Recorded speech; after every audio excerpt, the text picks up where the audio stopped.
how's it going? Welcome to Trapped in the South. I'm Alisa. Today's video is one of my Movie Monday installments. Today's Movie Monday, so you know I have another movie that either I love or I haven't seen, and I'm watching it for the first time and basically telling you how I feel about it.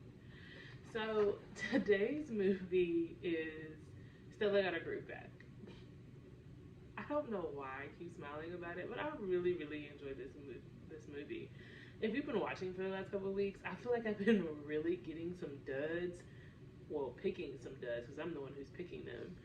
And tonight's movie was so good. It was so good. It was so good.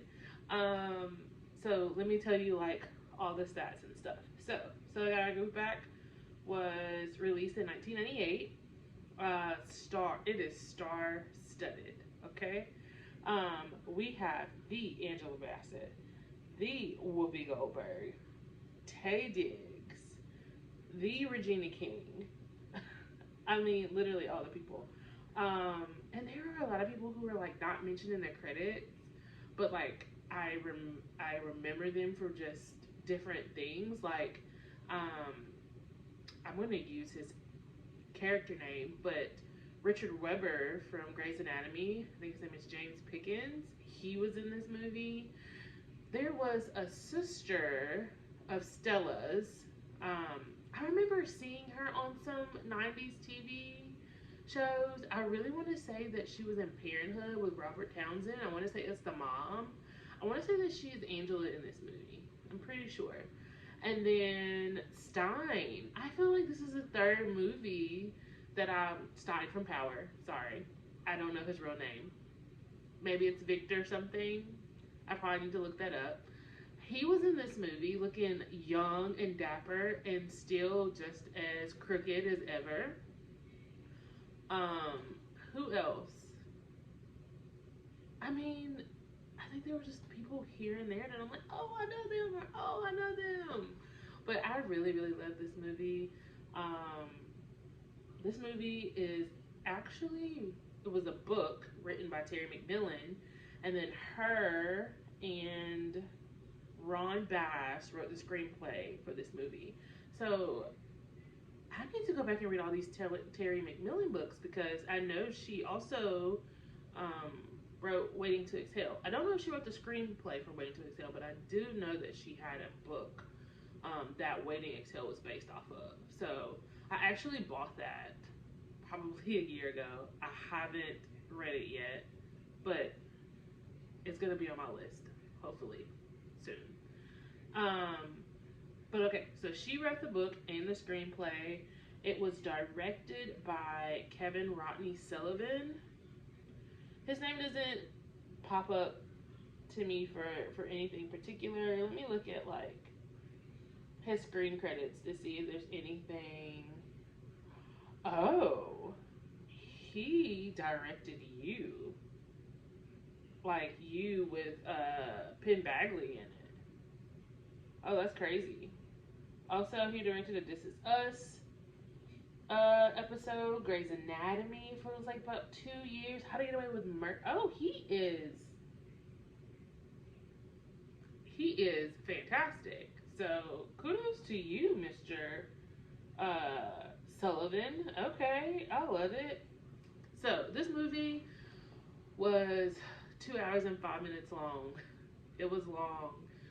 It was rated R, although, y'all, there is nothing in this 1998 movie that I feel like I don't see in a TV series or something rated PG these days.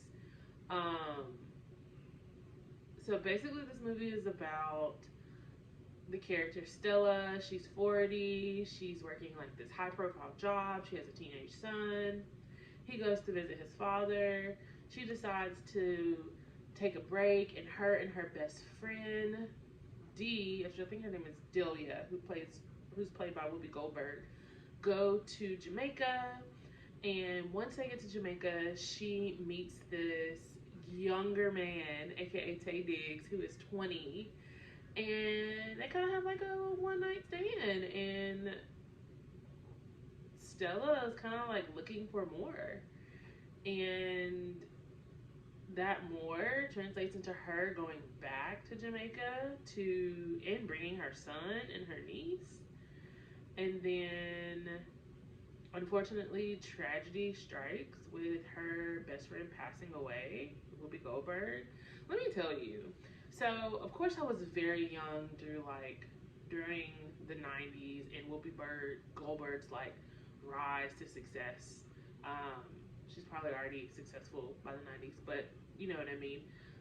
So there's a lot of movies that I did not see with her in. Like, of course, I remember her in Sister Act, and like I knew that she was in a lot of films, but I don't think I have watched them. I know. This is why Movie Mondays is so important because I am educating myself on things that I have missed.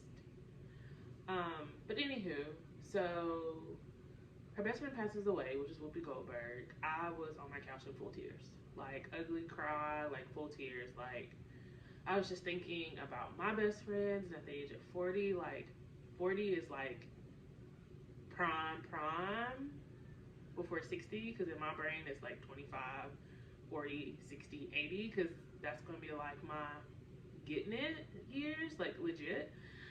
And just think, like, your best friend passes away. Like, she mentions in the movie, she was like, you know, you're the oldest person you are the longest relationship I've ever had, and you're not there. And how am I supposed to continue without you? Like, I was in my full feelings. I was crying on my couch. But Winston, aka Tay Diggs, comes to the funeral, and he ends up basically moving in with Stella. So it looks like the funeral was in New York, and then Stella actually lives in San Francisco, and they're just trying to figure out how to make things work. Stella is very insecure about the fact that he is 20 and she is 40.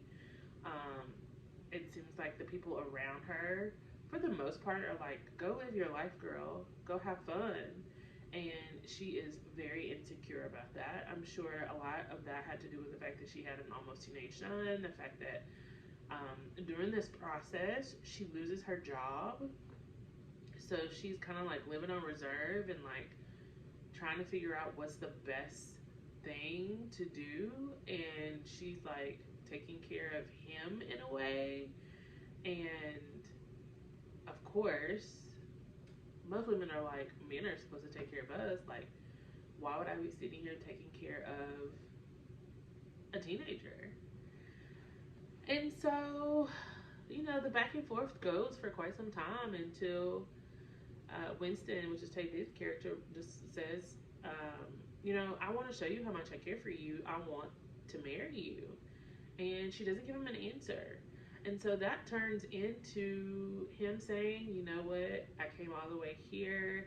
I realized the life that I want to live. I want it to be with you. I want to do these particular things. And you aren't willing, or maybe you're not ready to do so. So I'm going to go back home to Jamaica, and I'm going to start my medical career. And he just kind of like left it up to chance. And the movie ends with her stopping him in the airport, you know, back when like anybody could just go to any gate and you didn't have to have a ticket to get there. And just telling him yes, that she wants to marry him and that she wants to work it out. And then it's like them spinning in a circle, and that's like end scene. So I really love this movie. I watched it on Amazon Prime. It was free, so if you have Amazon Prime, you should definitely check it out. Just, you know, anytime that you have like a large gap of time and you want to go through the full emotions of skepticism, romance, devastation, hope, and then for things to fall back apart, but yet it works out in the end. Like, this movie was fantastic. I read that it had a $20 million budget and it made $39 million, in the box office. I don't know if that was good or not, but that sounds good. It seems like you made more than what you paid. And Rotten Tomatoes gave this movie a 50. Y'all need to get y'all scales together, because this movie was fantastic. This really was, like, the cinematography was awesome, the actors were awesome, the storyline and the plot was awesome. Like, top tier. So if y'all have time this week, y'all should definitely check out So I Got a Groove Back, and I'm sure you can find it to rent on like Google or YouTube if you don't have Amazon Prime. So that's all I got for today. If you have any questions, or if you watched So I Got a Groove Back or read Terry McMillan's book, leave it in the comments below. And I'll see y'all next time.